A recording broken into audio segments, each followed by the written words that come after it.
Vamos a compartir ahora eh, la charla, la exposición del doctor Lucas Ferrero.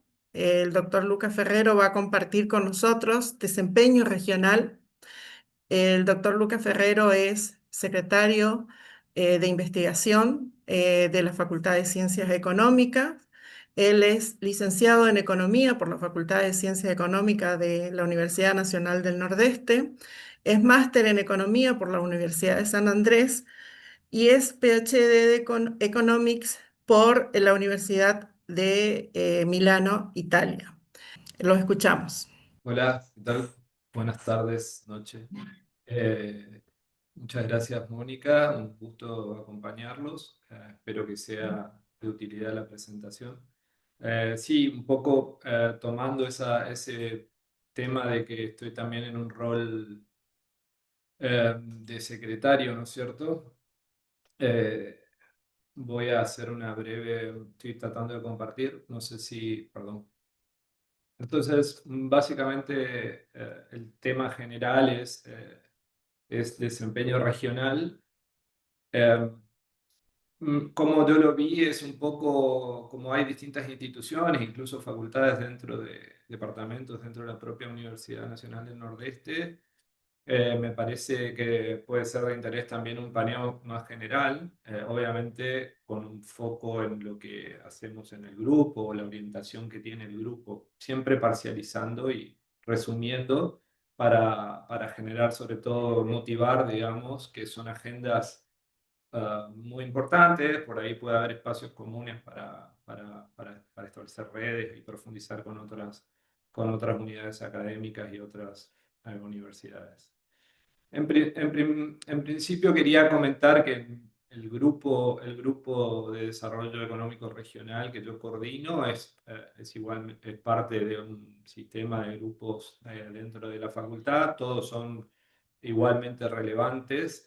Digamos, pueden un poco mirar ahí las distintas orientaciones, ¿no es cierto? Desde mucho énfasis en el trabajo, en métodos cuantitativos, en historia, de alguna manera en empresa, ¿no es cierto? Y esa estructura, lo ideal siempre es que sea lo más densa posible, tanto al interno como con las vinculaciones con otros grupos, para poder mejorar, ¿no es cierto? Para poder interactuar con gente que sabe, nos complementa o nos motiva con ideas y con producciones. A nivel de eso, en los últimos años se estructuraron estas dos, un centro PYME que también busca orientar esa estructura de investigación, y el Instituto de Políticas para el Desarrollo Regional, un poco pensando en vincular eso, sea al sistema productivo o al sistema de políticas públicas regional o multinivel local, provincial y nacional. También estamos tratando, más allá de que cada grupo lo hace, digamos, a nivel institucional, también de fomentar, además de estas vinculaciones con el medio, vinculaciones con otras instituciones a partir de intentos de construcción de redes, que en eso estamos. Básicamente los objetivos, voy a mirar ahora, los objetivos, fortalecer, digamos, estas capacidades, tratar de generar redes y tratar de vincularnos mejor con el medio, sea por financiamiento, por mejorar la sensibilidad de nuestras capacidades y nuestros recursos a las problemáticas relevantes, acceder a datos, que es una gran restricción en la investigación en ciencias sociales, en particular en mi área. Así que bueno, ya yendo gradualmente a mi grupo y después al grupo de temas que voy a presentar, la intención un poco es, a modo de motivación otra vez, no sé cómo sacar esto, tengo acá una cosa que no me gusta. Ahí está, un poco mejor. Eh, Les decía, generalmente, tanto a nivel constitucional, a nivel discursivo o a nivel, digamos, de leyes, y de iniciativas o discusiones públicas, muchas veces se establecen objetivos, eh, a cumplir y generalmente esos objetivos son realmente muy complejos para un sistema social, político, institucional, económico, en cualquier lado del mundo y requiere realmente mucho esfuerzo, coordinado y bien pensado y racionalizado y científico para llegar, para tratar de minimizar errores, ¿no es cierto? Dentro de eso hay una etapa hay etapas que generalmente se omiten, que son estas ideas de tener diagnósticos de qué es lo que pasa y detrás de eso hay todo desde procesos históricos, institucionales, culturales, procesos de poderes y relaciones socioeconómicas, eh, fiscales y espaciales relevantes que muchas veces no se entienden adecuadamente y realmente, si bien uno como formación las entiende, después llevar eso a un sistema operativo, digamos, tanto en el sentido de que me permita establecer hipótesis de causalidad y validar lo mejor que se pueda, que es un proceso permanente y esforzado dentro de las ciencias en general y en particular en las ciencias sociales y más en particular en la economía. Eh, entonces, esos esfuerzos no están adecuadamente reconocidos y muchas veces, no solo por el sistema político institucional, las empresas, las cámaras del medio, sino también, incluso a veces de los propios investigadores, de la relevancia que tiene eh, ser realmente conscientes de que es importante mejorar esa fase, incluso las instituciones de ciencia y tecnología, ¿no es cierto? Entonces, bueno, quiero decir que hay mucho para aportar acá y realmente es difícil. Es difícil porque somos pocos, cuesta retener personal especializado y me sumo a lo dicho en la presentación anterior acerca de la importancia que tiene, que de otra forma, si no, más allá de las mejoras que uno pueda decir, si no lo hacemos desde la universidad pública, es difícil, al menos en nuestro país y más aún en nuestra región, que se generen estos conocimientos o saberes específicos sobre estos temas. Entonces, nuestro foco dentro del grupo es básicamente en estas dos etapas de diagnóstico y de evaluación de políticas, ¿no es cierto? Dentro de las restricciones, acabo de mencionar uno, es en los sistemas de información, que es como una parte que siempre hay que lidiar, que en el mundo se ha avanzado mucho en acceder a información y en generar sistemas de información, y por ahí nosotros tenemos que estar esforzándonos mucho en esa fase desde la propia actividad científica, en vez de ya ir sobre una fase posterior. Y esto que hablaba del capital humano en investigación, que cuesta mucho retener. Generalmente, por ejemplo, ahora voy a mencionar un par de exalumnas, una becaria que está en Alemania haciendo su maestría, y lo más probable, como muchos otros que fueron becarios y que fueron a hacer su maestría y después sus doctorados, cuesta después que vuelvan, ¿cierto? Entonces, estamos un poco, esa es la idea como introductoria, general, línea editorial, digamos así, y vamos a la parte de desempeño y régimen regional. Un poco tomo esta presentación de una presentación que realicé en el pasado con algunas adecuaciones y actualizaciones. Pero la idea fundamental es entender las características o cómo funciona la región, si hay determinantes profundos que nos permiten a nosotros minimizar, digamos, mejorar nuestra comprensión y después poder actuar en consecuencia en distintos niveles, privado, público, y en distintos niveles de gobierno también. Entonces, básicamente la noción de régimen regional que orienta un poco esta área es dividir un poco en forma arbitraria ciertas dimensiones del régimen que componen que dan forma a las características, a los incentivos que hacen que el régimen tenga ciertos atributos.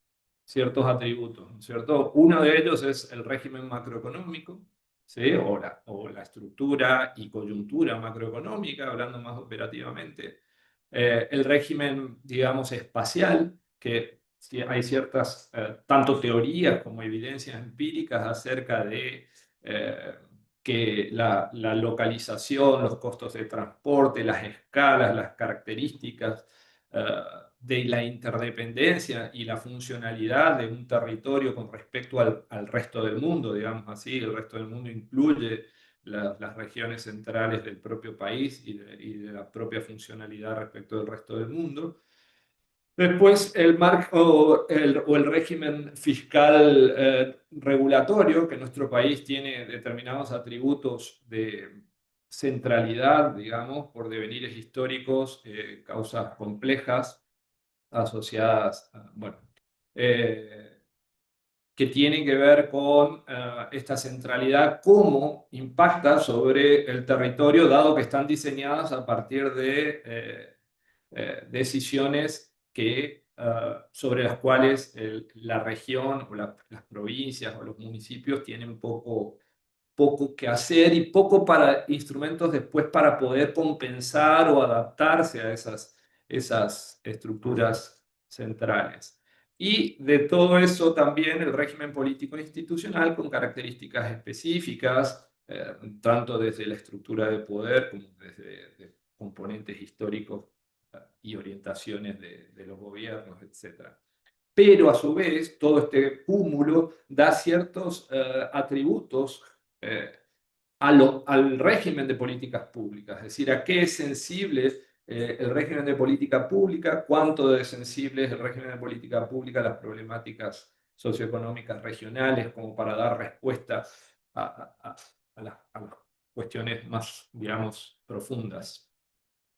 Entonces, lo que voy a hacer en esta presentación es básicamente ilustrar con algunos trabajos, sobre todo de manera muy gráfica, algunos de estos componentes, un poco dado que el público es bastante seguramente heterogéneo, preferí hacer esto, que también también uso como base un articulito que se publicó, un artículo que se publicó en un libro eh, de un grupo de investigación de la Facultad de Historia y, y Desarrollo Regional. Entonces, vamos por la parte macroeconómica. Bueno, la parte macroeconómica es bastante amplia, ¿no es cierto? Es decir, básicamente lo que quiero decir acá es que tiene su complejidad, todo lo que tiene, digo acá, no voy a explayarme demasiado, pero tiene modelos, tiene historia, tiene aspectos cuantitativos muy complejos desde el punto de vista metodológico. Entonces, pero sin duda que la macro impacta sobre cada uno de los agentes, pero esos agentes son como tan segmentados, podemos agruparlos en escalas de empresas, en sectores, en accesos a financiamiento, y una de esas se va a concentrar eso espacialmente en forma distinta de acuerdo a las características del régimen regional en cada región. Nosotros tenemos algunas características, entonces es importante saber cómo la región se relaciona con los distintos características o atributos que pueda tener un régimen macroeconómico, que dicho sea de paso, en nuestro país es bastante cambiante y volátil. Entonces, el primer ejemplo que les voy a mostrar tiene que ver con una variable muy relevante en el desempeño y en el desarrollo en general, según literaturas bastante consolidadas, digamos, acerca, por ejemplo, me estoy acordando de Dani Rodrik, para decir alguien más heterodoxo, pero en general, digamos, básicamente el tipo de cambio real es cuánto de caro o barato somos con respecto al resto del mundo, pero eso afecta dramáticamente la rentabilidad de las actividades y cuánto van a poder emplear las distintas actividades y qué patrones de empleo y de salarios voy a tener dentro del sector productivo. Entonces, esta es una serie muy larga de tipo de cambio real, donde se ve básicamente mucha volatilidad. Y cada una de estas regímenes macro, por ejemplo, el régimen de convertibilidad con tipo de cambio fijo, ven que el tipo de cambio está muy bajo. La salida de la crisis entre 2002 y 2000, digamos, 10, 11, y después el deterioro del tipo de cambio real, la bajada, y que va a estar asociado a un patrón de desempeño bastante pobretón, digamos, tanto en lo fiscal como en el crecimiento, como en la generación de empleo de calidad, como en el tipo de desempeño de las empresas y sobre todo la inestabilidad externa con el dólar y macro en general, la inflación, etcétera, todas esas tensiones resultantes. A nivel, entonces, si vamos nosotros, por ejemplo, en un trabajo, tomamos esta idea de que lo macro influye en lo regional de manera heterogénea, y si tomamos este periodo más contemporáneo utilizando una base de datos con Matías Isgen de empresas que están clasificadas por sector y por localización, que es un panel bastante largo, del 2003 al 2015, si recuerdo correctamente.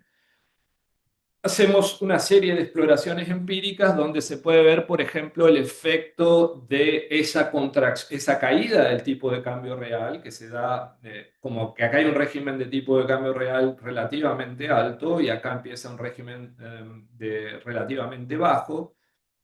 Entonces, la idea es que la apreciación, fíjense, impacta en general en todos los segmentos en forma de contracción de la capacidad para exportar. La capacidad para exportar, a su vez, en las teorías, por ejemplo, de Melitz y geografía económica, tiene que ver con alcanzar escalas más eficientes, poder emplear más, bajar los precios relativos y impactar positivamente en el bienestar. Entonces, lo que se ve ahí que, por ejemplo, en la región NEA y un poco menos en la región NOA, fíjense que el sur no es significativo, porque las rayitas negras cruzan el cero, eh, la contracción es más significativa, ¿no es cierto? Entonces, en todos los segmentos, pero particularmente más significativa en los de escala pequeña, ¿no es cierto? NEA, escala pequeña, ¿sí? Eh, entonces, esto es un ejemplo de cómo, qué posición también deberían tener los gobiernos regionales con respecto a determinadas políticas y cómo responder ante desequilibrios, inestabilidades y ese tipo de cosas. ¿Está? Entonces, otro ejemplo puede ser tomar cómo se comportan los agregados y cómo eso se traslada a lo regional, ¿no es cierto? Entonces, esto es, por ejemplo, el Producto Bruto Interno. Vemos un patrón de estancamiento, un patrón de crecimiento, un patrón de crecimiento y un nuevo patrón de estancamiento que sigue hasta hoy, ¿no es cierto?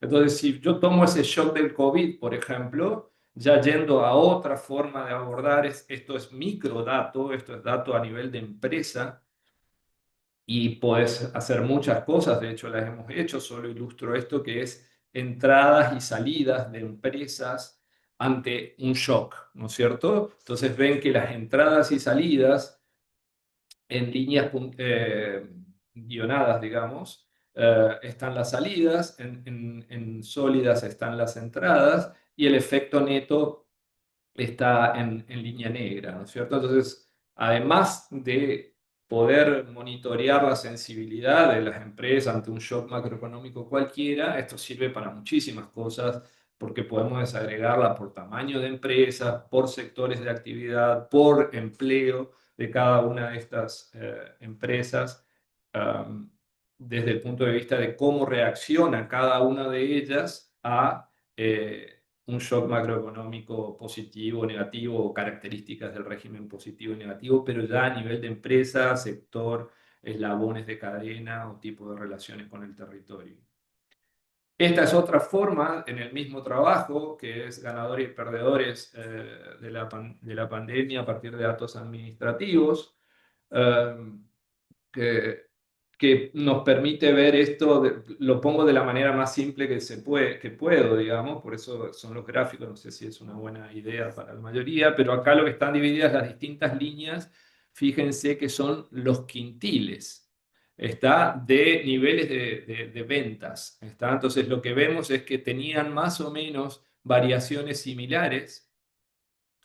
eh, desde incluso 2013-2014 ven que las líneas grises, etcétera, están un poco por encima de las negras. A partir de ahí varían bastante, bastante de manera similar, hasta el 2018, que se acuerdan que ocurre un gran salto cambiario importante con una contracción posterior. Eh, entonces, eso también nos dice cuán sensibles son los distintos segmentos a las crisis o a los eventos extremos, de características en este caso cambiarias. Y fíjense que lo que aparece ahí, aparece una brecha que continúa en lo que sigue, que se amplifica con la crisis del 2020, del COVID.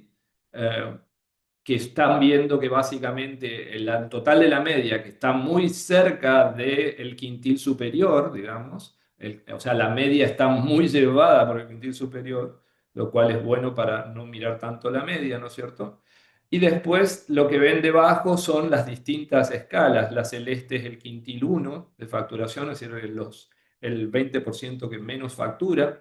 Y esto y así sucesivamente, ¿no? El segundo quintil en punteado, etcétera. Entonces lo que vemos es que se abre una brecha de crecimiento y que hasta donde teníamos los datos en ese trabajo no se cierra. Y esto otra vez se puede abrir en base a distintos criterios y utilizar técnicas de estimación más complicadas, pero básicamente el patrón es importante y es relevante entenderlo y entender cómo se puede accionar, qué se tiene que hacer para evitar que esto pase, dado que tenemos autoempleo, tenemos mayor o menor relación con empleo de calidad, etcétera, en los distintos sectores y tamaños. Esta es otra aplicación dentro de ese mismo trabajo que tiene que ver cómo se recuperan el empleo por edad. Esto también tiene que ver con una agenda que lleva adelante, si bien esto es mío, que lleva adelante Matías Igen en un proyecto de empleo joven. Entonces es como que el shock COVID de alguna manera fue el que más se contrajo, los rojos están más acá, y el que menos se recuperó. En el 2021 comparado con 2019, la variación, y acá la variación interanual 2020-2019. Este es un cuadrante de divergencia, dirían, ¿no? Para ser intuitivo. Si vos contraes mucho, si estás acá abajo y después te recuperas mucho, entonces ahí te acercás otra vez, ¿no es cierto? Pero fíjense que este cuadrante está bastante flojito de rojos. Otra aplicación muy también prometedora, y ya venimos trabajando en distintos contextos a nivel provincial, pero esto es a nivel de todas las provincias y sectores, es cómo se componen, cómo se relacionan los sectores de empleo y los sectores de empleo dentro de cada provincia con el empleo o el nivel de actividad agregada, ¿no es cierto? Entonces, esto es esta becaria que les comentaba hoy, eh, trabajo que hacemos con ella, que está en Alemania haciendo su maestría, becaria tipo B tipo 1. Básicamente, lo que se está queriendo ver es cómo de sensibles son los distintos sectores a variaciones de empleo agregado, cómo covarían y cómo es la dinámica dado un shock, ¿sí?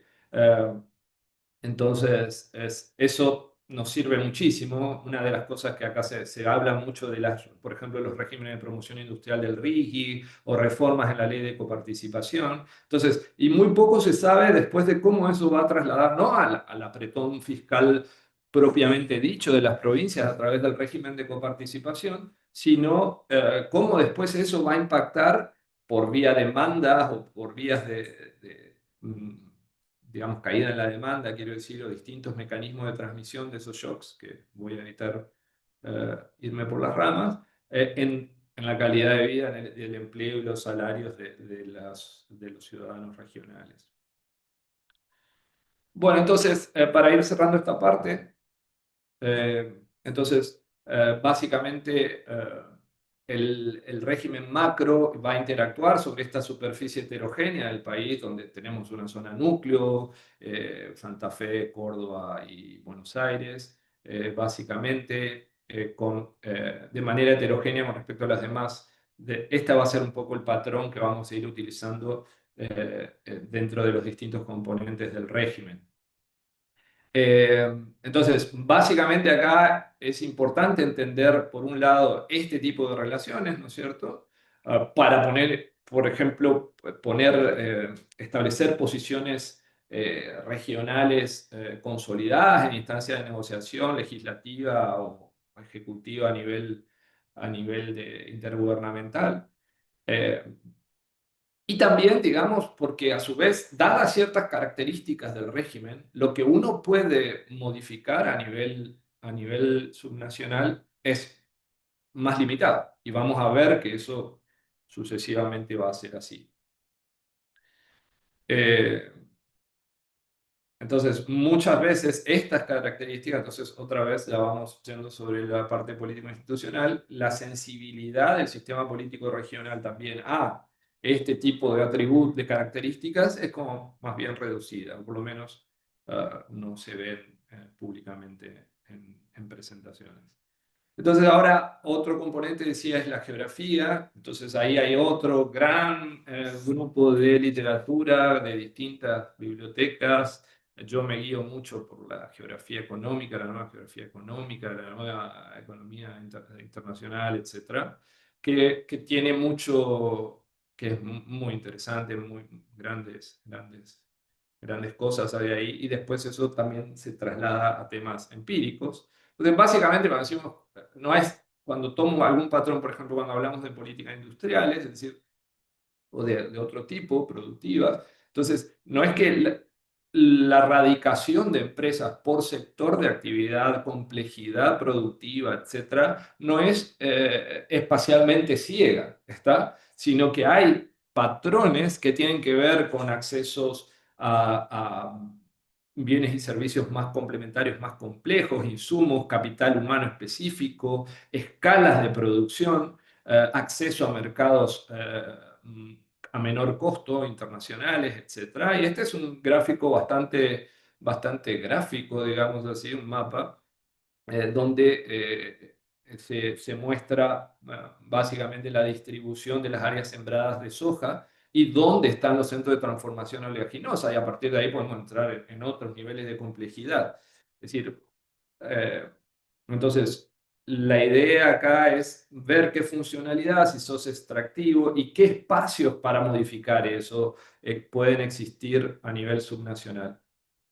En la práctica somos una zona que expulsa, digamos, expulsa quiere decir acá abajo en el gráfico. Ese es un trabajo hecho con Ale San José hace un tiempo que se está actualizando ahora con el último censo y con los últimos datos en otros niveles productivos, etcétera, que tiene que ver más con los patrones de aglomeración y expulsión y los patrones tanto productivos como demográficos, ¿no es cierto? Con sus segmentaciones. Entonces, básicamente, si ven los que más expulsan antes del 2003, ya quedó un poco viejo esto, ¿no? Pero eran Chaco y Corrientes, casualmente, Formosa seguida, etc. Entonces, ¿qué hay detrás de eso? Hay un patrón geográfico y unas ciertas otras características del régimen regional que hacen que haya dificultades para retener capital humano en general, digamos, más específicamente retener personas, quiero decir, en general, y retener después capital humano específico en particular, lo cual a su vez pasa a ser una debilidad para establecer sistemas más complejos. Esto es, digamos, el nivel de urbanización, ¿no es cierto?, de caída de la proporción de la población rural. Este es un patrón de aglomeración porque uno después cuando utiliza planificación tiene que tener en cuenta dónde es preferible o puede ser más efectivo para fortalecer algún patrón más complejo de socioeconómico. Está esto más de planificación, quiero decir. Ciertos atributos estilizados, ¿no es cierto? Donde acá se consumen mucho porque hay fuerte gasto público que está compensado por un sistema fiscal particular de coparticipación. Y hay unas características extractivas en el sistema productivo y cuesta mucho complejizar y densificar el territorio y el tejido productivo regional. Estas son otras medidas cuantitativas que permiten ver, por ejemplo, en ese sentido, alrededor de la idea del valor que se puede capturar y retener, reinvertir para complejizar. Esta es una visión muy parcial, que es la de cadena de valor. En este caso, en esta ilustración es cadena de valor de textil en base a datos administrativos. Lo que se ve es mayor concentración, es menos empresas o muy pocas ¿cómo es?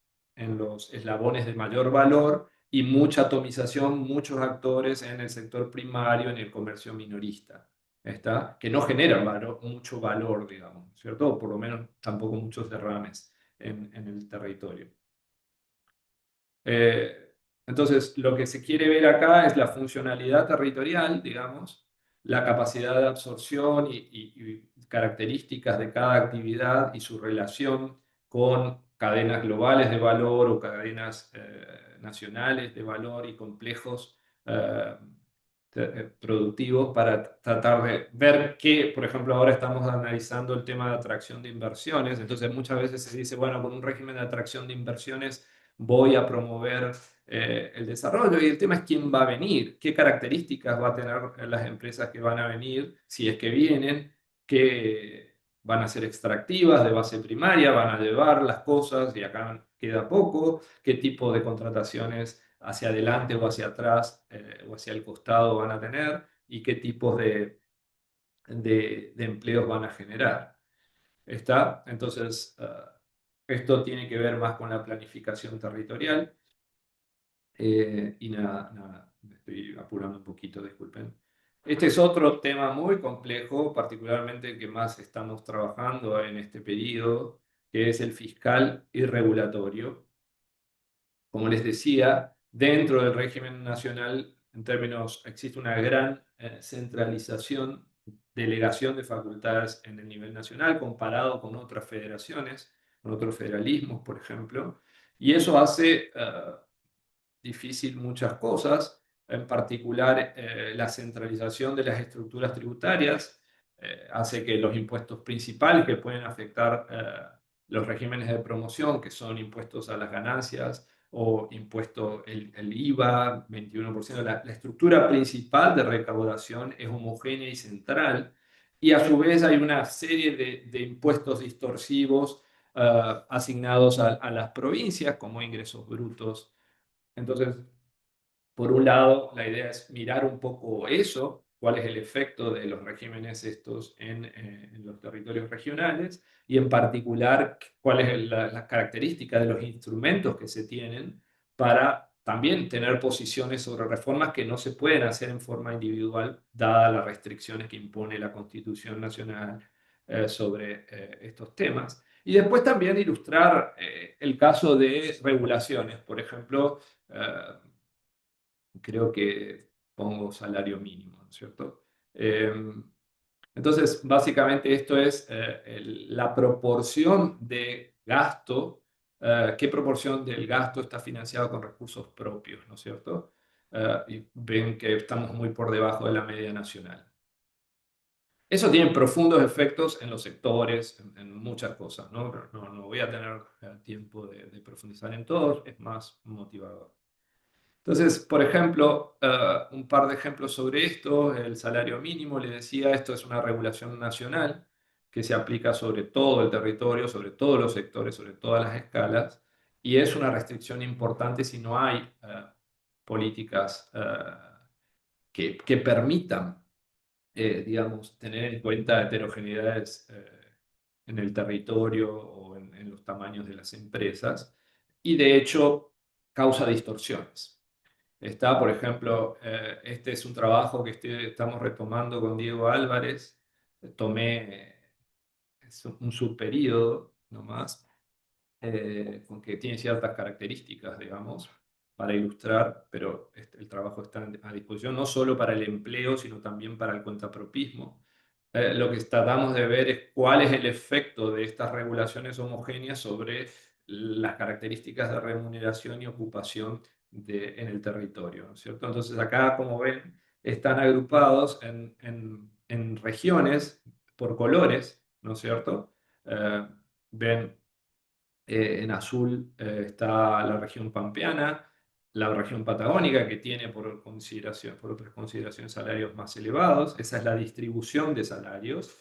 La distribución, quiero decir, las frecuencias de los salarios en logaritmos en términos de desviaciones del salario mínimo. ¿Está? Entonces, básicamente, lo que está a la izquierda de la línea punteada, que está en el cero, son violaciones a la norma de salario mínimo, básicamente. Son incumplimientos. Entonces, básicamente, si ustedes miran las distribuciones, ven que la roja está más hacia la izquierda y con respecto a las otras dos. Y básicamente, en términos de informalidad, hay mucho incumplimiento, pero el incumplimiento en la región NEA es más marcado, ¿no es cierto? Entonces, hay métodos empíricos complejos, econométricos, para estimar estructuralmente algunas relaciones de, de causalidad, digamos, o sea, si lo haces bien de los efectos de cambios en determinadas cosas impositivas o normativas, etcétera, en los resultados, en los desempeños, ¿no es cierto? Entonces acá básicamente es lo mismo, cómo fue variando por su periodo, ¿no es cierto? Básicamente lo que se ve es mayor informalidad en el NEA sistemáticamente, ¿sí? Con respecto a otras regiones. Por tamaño de empresa hay mayor informalidad en las más pequeñas. Estos son hechos estilizados, nada más. Después hay que estimar los efectos en cada una, ¿no es cierto?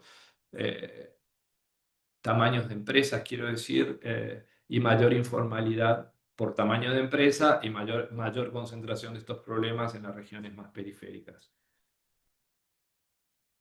Eh, Ahí no leo lo que está diciendo acá.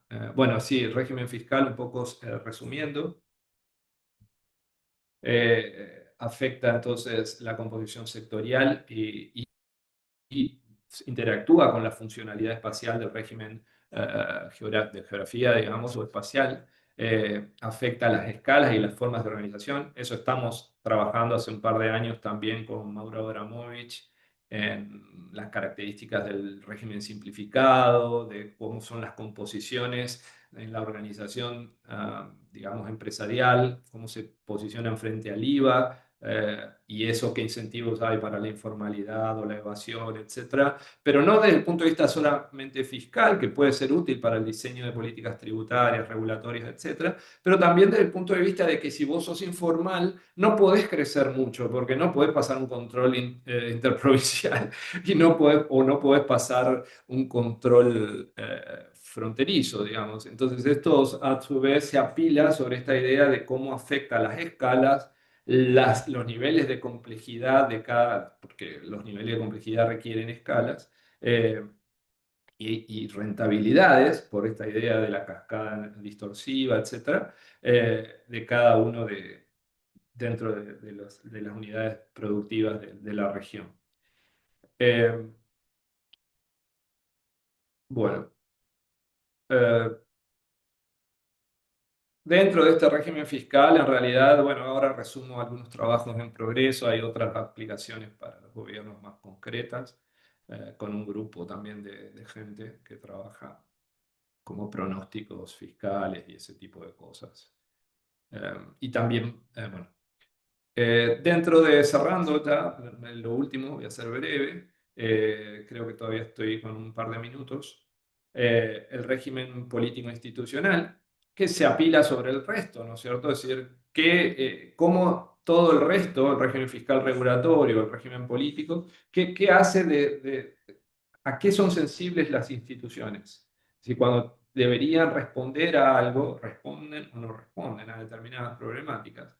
Esa quizás es el labón que hay más literatura, la conozco, la enseño, pero no hacemos tanta investigación más que en un libro que escribí hace unos años, eh, a partir de organizaciones.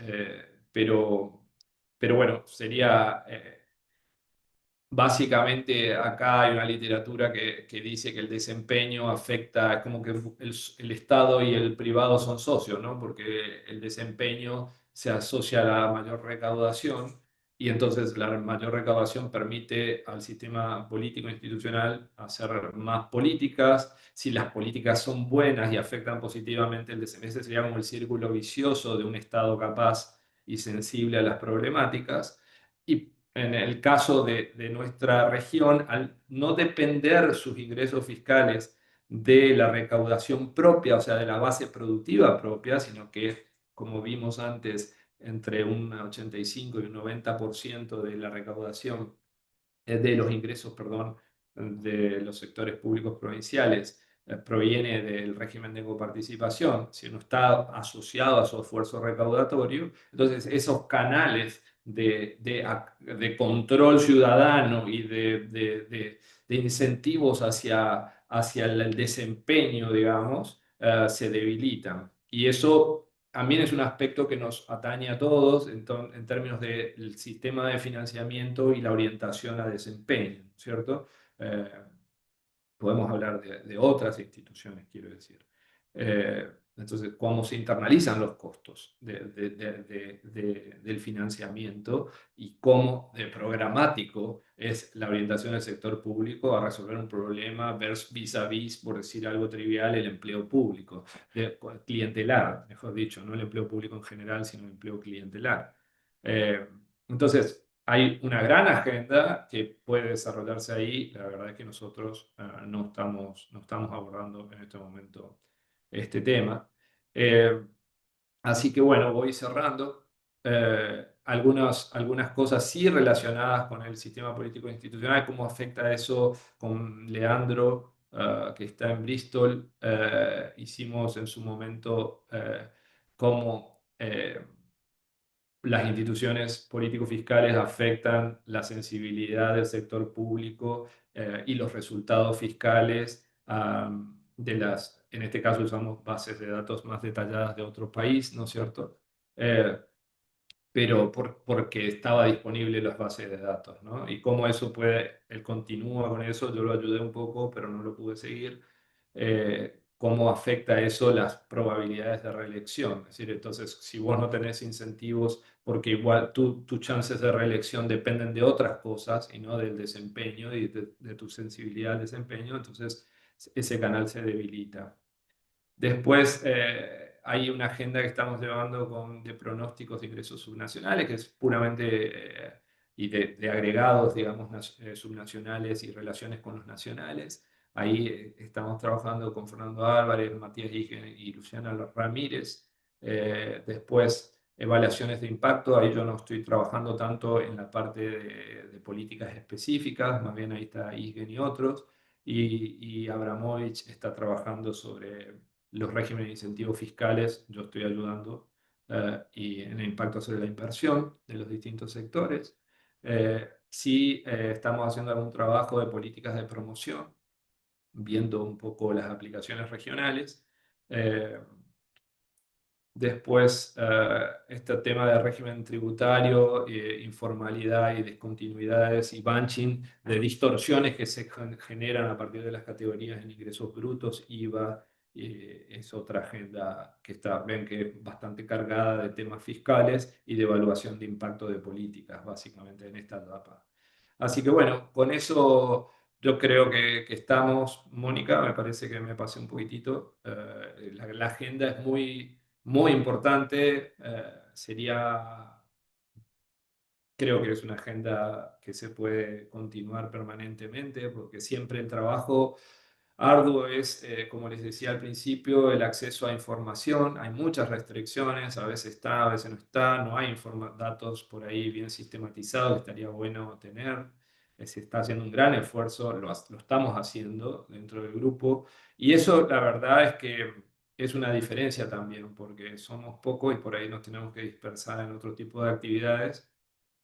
Y mientras que, por ejemplo, a nivel de qué sé yo, Mercado Libre o las redes o los grandes usuarios de datos manejan grandes volúmenes de datos y desde el punto de vista del interés público, quizás el uso de datos es como un lamento boliviano lo que estoy haciendo, está muy restringido, ¿no? Muy normativo, muy normatizado, muy burocratizado, muy limitado y no tampoco a veces subinvertido en términos de generar bases de datos disponibles para los investigadores. Así es que dejo esa inquietud un poco para todos. Bueno, muchísimas gracias, espero que les haya interesado la presentación y muchas gracias Mónica y a la Universidad Nacional del Nordeste por el espacio para tratar de engancharlos con estos temas y difundirlos un poco. Muchas gracias, Lucas. Muchas gracias, doctor Lucas Ferrero.